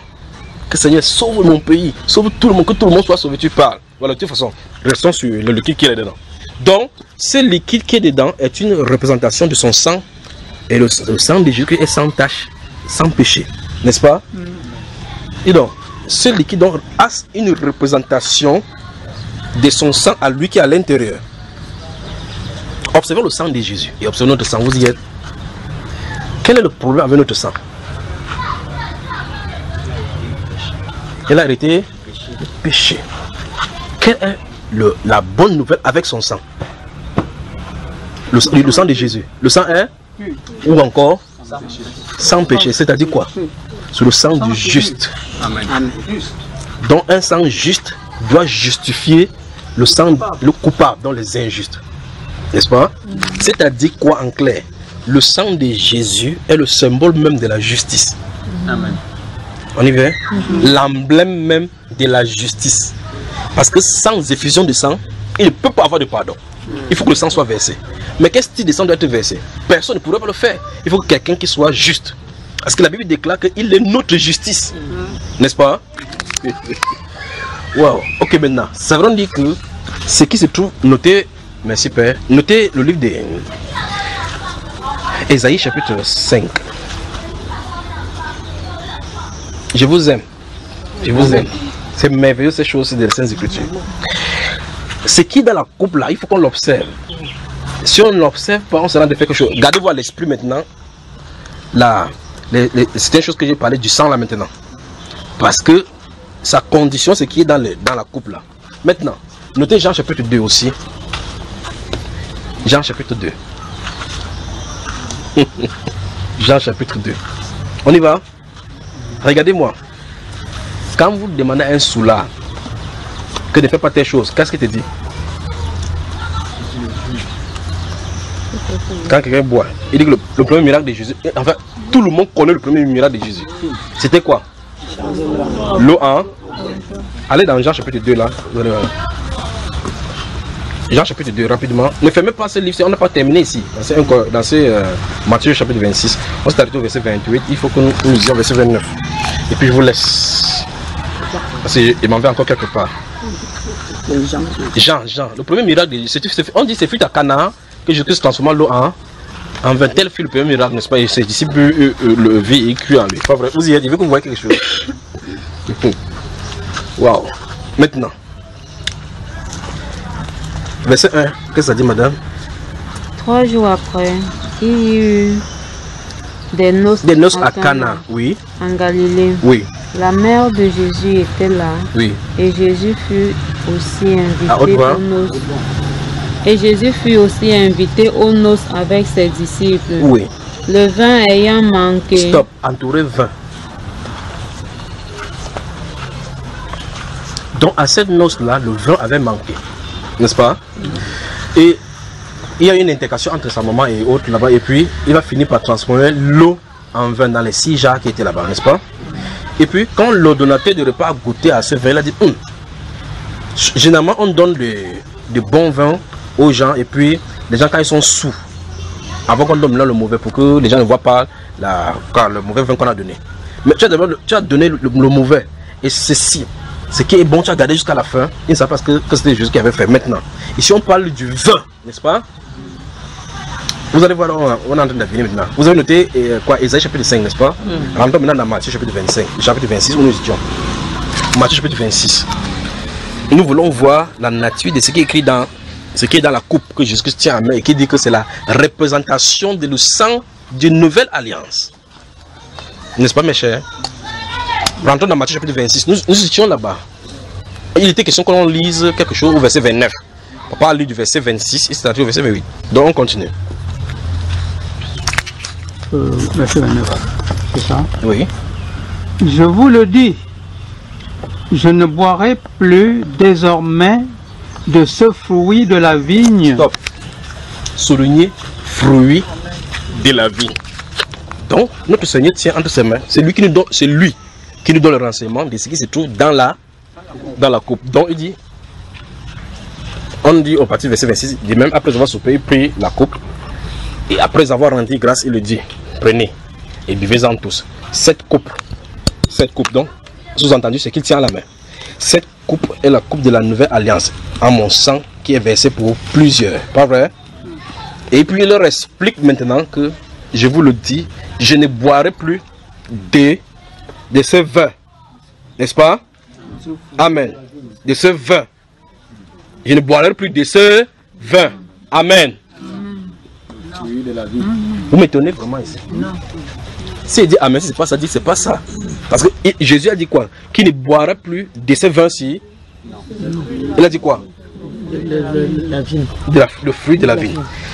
Le pourquoi je vous ai fait venir dans Jean, c'est pour faire montrer que la terminologie vin était connue. Il savait qu'on parle du vin. Mais ici, Jésus n'a pas parlé du vin. Il a parlé du fruit de la vigne. Donc c'est différent de ce qui est dans Jean chapitre 2. En fait, quand vous lisez dans le livre de Matthieu, là nous sommes dans Matthieu, vous lisez maintenant dans le livre de Marc, vous lisez dans le livre de Luc, il n'y a nulle part où on parle de vin, c'est toujours fruit de la vigne. Donc, Dieu a fait 35 qu'il n'y ait pas de confusion là-dessus.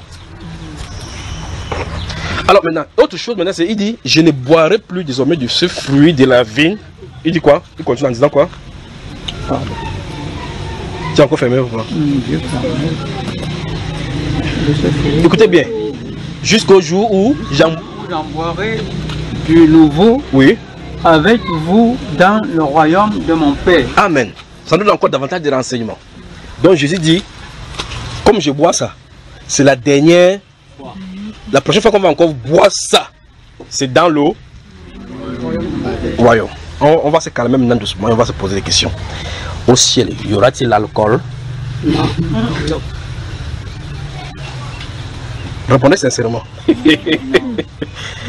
Donc aussi, il n'y aura pas d'alcool. Parce que Jésus nous donne le renseignement que ce qu'ils ont bu là, ce fruit de la vigne, il veut encore boire ça encore dans le royaume du ciel la prochaine fois. Il veut dire, c'est terminé pour moi sur la terre. Il veut boire ça, au ciel on va boire. En fait, la Bible nous explique qu'on va boire ça. Pas vrai? Ok, je pose la question. Allons-y doucement. Ça se pose donc que Jésus nous donne le renseignement là sur la nature de ce qui est dans la coupe. N'est-ce pas? On va revenir avec le sang maintenant tout à l'heure pour voir ce que la Bible dit par rapport à cela. Alors la question c'est, dans la coupe, Jésus dit qu'il va encore boire la prochaine fois, c'est quand? Au ciel. Au ciel. Y aura-t-il l'alcool là-bas? Non. Parlons-nous donc de l'alcool. Comment ça s'obtient déjà? Comment le vin alcoolisé s'obtient? Là, la fermentation est faite à cause de quoi? Donc le sucre reste comme ça. Bon, quand vous mettez le sucre à la maison, ça se fermente? Non. Dites-moi donc. À cause du mélange. Donc c'est mal le sucre dans mon tapioca, ça se fermente, frère. Dites-moi. On laisse pourrir. Et quand on va pourrir, qu'est-ce qui produit cela dedans? Les l'astico. Maman, toi-même tu sais. C'est l'astico. Dites-moi, qu'est-ce qui fait fermenter? Tant que ça met pour... Ça, c'est ça, le temps, c'est qu'on dépose. Mais qu'est-ce qui est derrière, qui enclenche la fermentation? Les bactéries. C'est simple. N'est-ce pas? Y aura-t-il les bactéries au ciel? Non. Donc il n'y aura pas la fermentation au ciel. Et on revient dans la coupe. Maintenant, donc Jésus dit, cette coupe, je ne la boirai plus. De ce fruit, il a dit de ce. Il veut nous dire ce qui est à l'intérieur. Donc ce qui est à l'intérieur, c'est le fruit de la vigne. Je ne boirai plus là, parce que c'est le dernier fois, parce qu'il n'y aura pas le temps de boire, il sera en train de souffrir seulement là, n'est pas vrai? Mais je vais en boire encore avec vous. Il a bien dit avec.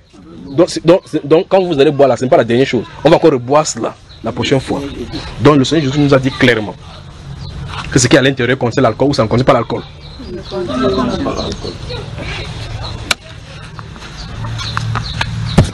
Ok. Maintenant, sur quelle base on pense avec l'alcool aujourd'hui? Dites-moi donc. La fermentation, le fait que la bactérie entre, c'est pour montrer effectivement la décadence et la pourriture, pas vrai? Maintenant, il dit que cette coupe-là, c'est une représentation de son sang. Donc son sang est pourri. Donc son sang a le péché. Non. Son sang donc a des problèmes. N'est-ce pas justement pour sauver de la fermentation et la décadence de la terre qu'il est venu pour donner son sang parfait? C'est pour cela que vous continuez à prendre avec le foleret, avec les grenadines, avec les vins, avec tous ces gandia, pour montrer clairement qu'on a des pécheurs. Mais lui n'a pas fait comme ça. Je crois que la Bible devrait être simple. Allons dans Matthieu, dans le livre d'Ésaïe, chapitre 5. Que Dieu vous bénisse. Amen. Gardez-vous à l'esprit que ce que vous buvez, vous en avez dit que vous allez boire ça aussi, parce qu'on a dit que, il a dit faites ceci en mémoire de moi. Il a dit que chaque fois que vous allez faire, vous allez annoncer ce qui vient. Et quand vous allez venir au ciel, quand tu es allé, je crois que si tu es dans ta table, si tu buvais la grenadine sur la terre, tu vas trouver ta grenadine là-bas. Puisqu'il a dit qu'il va me boire encore de nouveau. Quand tu vas venir à ta table et servir, tu vas voir le follerie là-bas. Tu vas dire, hey Seigneur, même ici il y a le follerie. On y va. Lisons à partir du verset 1. Vous savez ce qui est bien? J'ai fait l'effort chaque fois de venir au milieu de vous sans ma Bible. Pour vous faire pour que vous lisez dans votre Bible. Comme ça, si vous rentrez à la maison, si vous voulez jeter, c'est votre Bible. Parce que je ne prendrai pas une écriture en train de lire. Parce que ça se trouve ici. Maintenant, si c'est dans mon cœur, je dis seulement que lisez dans votre Bible. Vous lisez. Comme on a dit dans l'autre cas là de la distribution, si vous ne soyez pas d'accord. Dit, il y a le fruit de la vigne. Mais moi, je mets la grenadine. Mais moi, en tant que serviteur du Seigneur, je dis que tu ne serais pas la sainte de mon Seigneur Jésus. Vous y êtes? Parce qu'il a dit, faites ceci en mémoire de moi. Il n'a pas dit, faites ceci en te souvenir de tes parents. Il est ton église. Il a dit, en souvenir, en son souvenir. C'est son sang qui a été versé. Et il a pris les éléments clairs pour pouvoir le montrer. D'accord? Voilà maintenant. Nous allons lire à partir du verset 1, du chapitre 5 d'Ésaïe. Nous allons lire doucement. Maintenant, s'il vous plaît, soyez vraiment concentrés parce que on parle en langage des prophètes ici. Et je suis obligé de m'arrêter chaque fois pour vous les expliquer et vous poser des questions. Allons-y. Or, donc, je chanterai à mon ami le chant de mon bien-aimé sur sa vigne. Donc c'est un cantique concernant la vigne. Vous connaissez la vigne, n'est-ce pas? La vigne, c'est un champ où on cultive, où on fait sortir du vin, n'est-ce pas? Oui. Donc il dit que c'est un chant, il dit que c'est un cantique sur le champ de son bien-aimé sur sa vigne. Continuons la lecture. Mon ami avait une vigne sur un coteau fertile. Donc, pour vous qui allez au champ, vous pouvez comprendre ce qu'il en est. En tout cas, remplacer un peu même par caféier ou bien par quoi, ça vous comprendre. Donc, sur un coteau fertile, un flanc, il a semé des choses là-bas. Et le coteau était fertile. Donc, imaginez donc que vous avez dit que c'est le pamplemoussier ici. Vous avez le champ de pamplemoussier, vous avez semé dans un champ et le champ est fertile. D'accord? Allons-y. Il la défonça, ôta les pierres et y planta un cépage délicieux. Ne vous inquiétez pas, ce n'est pas votre version, d'accord? C'est une version difficile, c'est des anciens français. Il bâtit une tour au milieu d'elle. Oui. Il y creusa aussi une cuve. Oui. Donc, normalement, quand on fait le champ de vin, on prend le soin d'avoir des cuves pour recueillir des vins quelque part pour pouvoir travailler, extraire. Et là, vous commencez à comprendre qu'il a de parler aux gens qui cultivent ici. Et ce qu'il a de dire, il est en train de dire quelque chose qui représente. Donc, ces éléments de la nature étaient une représentation. N'est-ce pas? C'est ça, non? Voilà. Allons-y. Puis, il espéra qu'elle produirait les raisins. Donc, les bons raisins. Entouré bons raisins.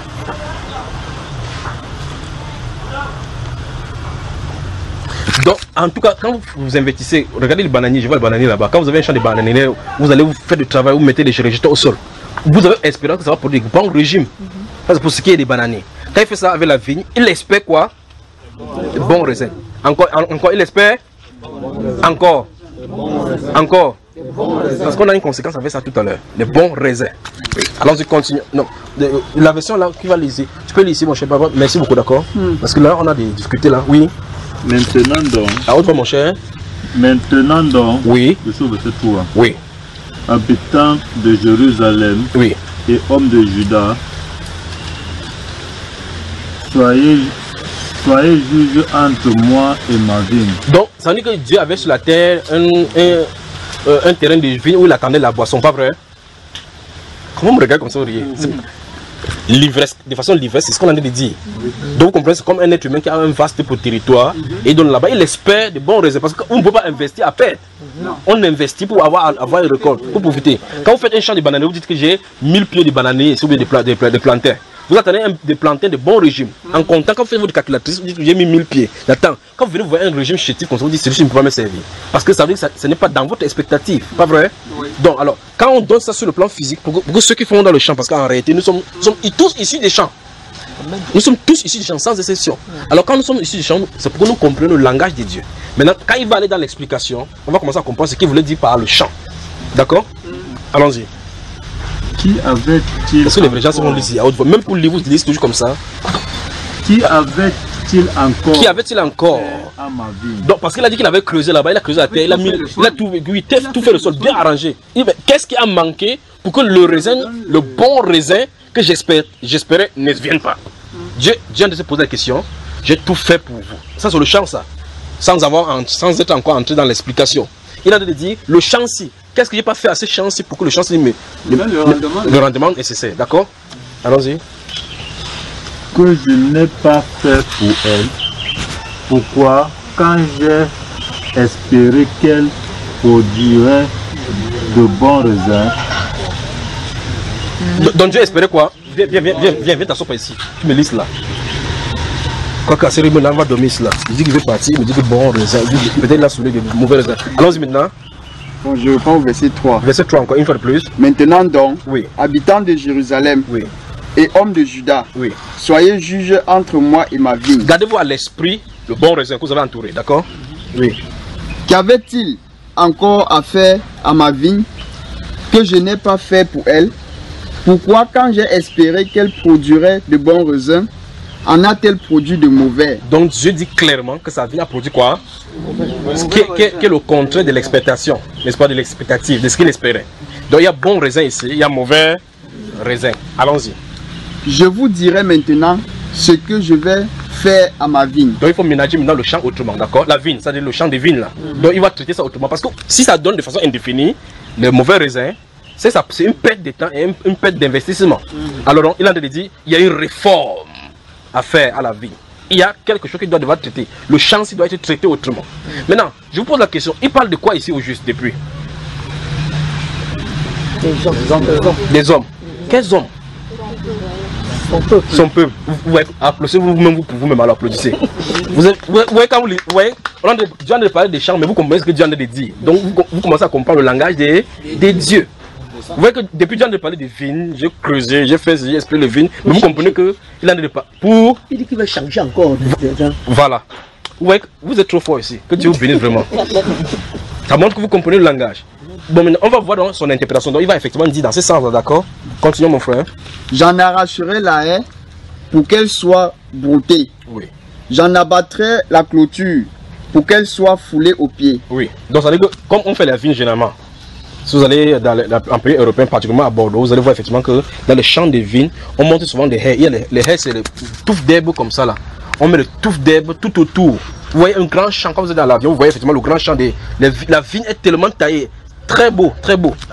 À Bordeaux particulièrement, vous allez à Bordeaux en France, vous allez remarquer cela. Le champ de vie, on est allé là-bas. C'est là où j'ai appris à bien comprendre Jean au chapitre 15. Où Jésus dit que je suis le cep et mon père le vigneron. Tout ça manque à moi. Et puis j'ai appelé le frère là-bas et mon frère à Bordeaux, on était là-bas. J'ai dit arrêtez la voiture, il a arrêté la voiture, on est allé au champ. Il dit qu'est-ce qu'on appelle ici cep? Il m'a montré. Et vous voyez, là vous comprenez que Jésus disait avec le langage du champ pour que les gens puissent comprendre. Nous lisons dans les Écritures. Mon père le cep, mon père le vigneron. Tout ça manque à moi. Ok, quel est le serment? Serment c'est quoi? Et là j'ai vu, je vais vous montrer la vidéo, je vais venir, comment m'expliquer. J'ai dit non, laisse-moi filmer cela. C'est quoi le serment? Et puis j'ai pris un peu les jus, les raisins là, j'ai mangé. Pour dire maintenant je suis dans Jean chapitre 15. Alors donc, quand vous allez là-bas, vous voyez les haies comme ça. On a monté les haies, voilà, comme un mur comme ça, comme un mur, mais en plante. De telle façon que le vent n'est pas des oui, c'est les vents violents, que ça n'influence pas pour cela. Voilà. Dieu ici, on a dit là qu'il va enlever ces haies, donc les murs de protection qui étaient sur la vigne pour empêcher que parce qu'il a tellement nourri la vigne, tellement protégé, mais jusque là ça n'a pas produit les haies. Donc les haies là ne servent à rien pour les protéger, pour que ça soit foulé. D'accord? Continuons ici. Je la réduirai en ruine. Oui. Elle ne sera plus taillée ni cultivée. Oui. Les ronces et les épines y croîtront. Et justement, vous voyez effectivement, quand vous voyez les tracteurs là-bas, parce que vous voyez les vignes là, c'est en ligne, c'est ligné comme ça.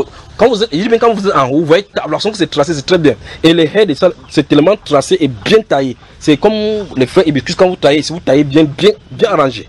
Et puis là, vous voyez les épines justement, les ronces. Vous voyez, quand vous parlez de ronces et des épines, vous voyez, toutes les haies, ça sort avec les épines, ça, ce que vous appelez les piquants là, comme sur les fleurs roses. Les fleurs roses là, les piquants qui ça pique, ça étouffe la vigne des poussées. Et les gens, voilà le véritable obstacle aux viticulteurs. Le véritable obstacle. Et c'est ça donc que Dieu en est de parler ici. Continuons mon cher frère. Et je donnerai mes ordres aux nuées. Oui. afin qu'elle ne laisse plus tomber la pluie sur elle. Par contre, ça va sécher, pas vrai? Continuons. La vigne de l'Éternel des armées, c'est la maison d'Israël. Là, il est entré dans l'explication. La vigne de la maison de l'Éternel des armées, c'est la maison d'Israël. On va aller doucement. La vigne, c'est une plante. C'est censé produire un raisin. On dit, ok, la maison de l'Éternel, la maison d'Israël, représente cette vigne-ci. D'accord? Cette plante, c'est ce qu'on a planté. Alors, il faut qu'on regarde ce que c'est que le raisin. Donc, vous voyez que les choses sont dites dans la Bible, mais en image, ça explique quelque chose. Dieu veut expliquer quelque chose. C'est pour ça que si on n'y entre pas à la manière de Dieu, on va aller avec les chasses d'argent. Alors, il dit donc, finalement, il donne des explications. Il dit que la vigne de l'Éternel, c'est la maison d'Israël. Souvenez, vous avez entouré toi quoi tout à l'heure en haut? Bon raisin. Allons-y. Et les hommes de Juda, c'est le plan qu'ils chérissaient. Vous avez entendu, n'est-ce pas? Oui. Il avait espéré de la droiture. Stop. Il avait espéré. Lorsqu'on rentre dans l'image, dans la parabole qu'il utilisait, il espérait quoi? Donc le bon raisin représente la droiture. Le bon raisin veut dire la droiture. Continue. Et voici du sang versé. Du sang versé, donc l'iniquité, pas vrai? On continue. De la justice. Donc, en tout cas, la phrase voulait dire ça, c'est une phrase avec les juxtapositions. Il voulait dire, on peut dire, il avait espéré de la droiture. Et voici le sang versé.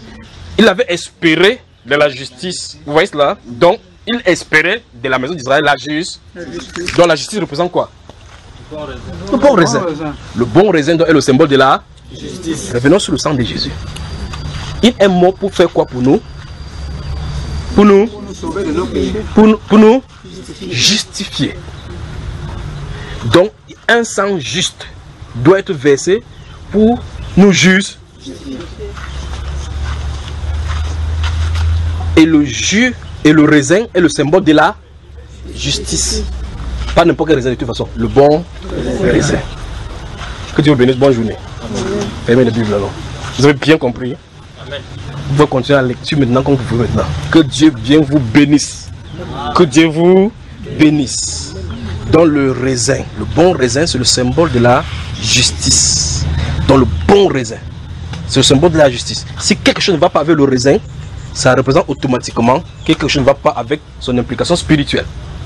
Dans le jus du raisin, si c'est bien, c'est le bon symbole. Amen. Le raisin qui a été fermenté par n'importe quoi, c'est le symbole du mauvais sein. Que Dieu vous bénisse. Permettez-moi de vous saluer. Que Dieu vous bénisse, que Dieu vous bénisse. Que Dieu vous bénisse. Que Dieu vous bénisse. Dieu vous bénisse. Oui, mon frère. À propos du temps. Oui. Tu parlais tantôt en passant par 1 Corinthiens 5. Oui. Que c'est une fois, c'est par année. Oui. Non, en tout cas, ici, c'est pas sorti de ma bouche comme ça. Tu as entendu l'intention. Mais j'ai fait exprès de ne pas dire c'est une fois par année. J'ai seulement dit, par rapport au temps, essayer de dire c'est en soirée. C'est ce qui est dit ici. Ça, c'est bien compris. Donc, je n'ai pas dit quelle est la périodicité. Mais la solennité et l'événement montrent la périodicité. La commémoration, on commémore un événement. On ne commémore pas un événement chaque jour. Ton anniversaire, tu ne peux pas célébrer ton anniversaire le mardi. Ce sont les filles qui volent les petits garçons là. Qui disent que c'est en avril mon anniversaire, à l'autre garçon dit que c'est en juin. Ainsi de suite, donc c'est des faussetés. Si c'est une commémoration, on le fait à l'endroit et au temps voulu, au temps marqué. C'est le type même de l'ancien. Sous l'usé, Exode chapitre 13, verset 10, il est dit que tout Israël doit célébrer on doit la célébrer d'année en année. D'accord? Parce que les gens se basent sur 1 Corinthiens 11, là où on dit que toutes les fois que vous le faites, ça ne veut pas dire que vous faites ça toutes les fois. Ça veut dire que chaque fois, souvenez-vous que chaque fois que vous allez faire, voici ce que vous en avez d'annoncer. C'est ce qu'on a de dire. C'est une commémoration. D'accord? On ne fait pas ça chaque jour. Comme les catholiques ne font pas d'abord ça. Permettez-moi de continuer à saluer. Ça va, frère? Donc, ça dit que c'est le. Pour l'année, c'est le 19 avril. Oui, c'est le 19 avril. Donc, vous allez remarquer chaque fois que quand vous finissez de célébrer, soit les catholiques ont fait pour eux longtemps avant, soit c'est longtemps après. Que le Seigneur vous bénisse, que le Seigneur vous bénisse, que le Seigneur vous bénisse. Le bon raisin, c'est le symbole de la justice, n'est-ce pas? Le follerie n'a pas de symbole. N'est-ce pas? La grenadine n'a pas de sens. Le vin de messe, n'en parlons. Le vin de messe, c'est bien pour les enfants du cœur. D'accord? Donc, qu'ils boivent encore bien que ça finisse. Que Dieu vous bénisse, que Dieu vous bénisse. Permettez-moi de vous saluer. Que Dieu vous bénisse. Je ne sais pas comment on lit la Bible, on fait autre chose. Que le Seigneur te bénisse. Que le Seigneur te bénisse. Je dois saluer ici. Voilà, la scène n'est nulle part. Que Dieu te bénisse. Amen. Que Dieu te bénisse. Que Dieu te bénisse. Que Dieu te bénisse. Et continue encore là-bas. Que Dieu vous bénisse. Amen.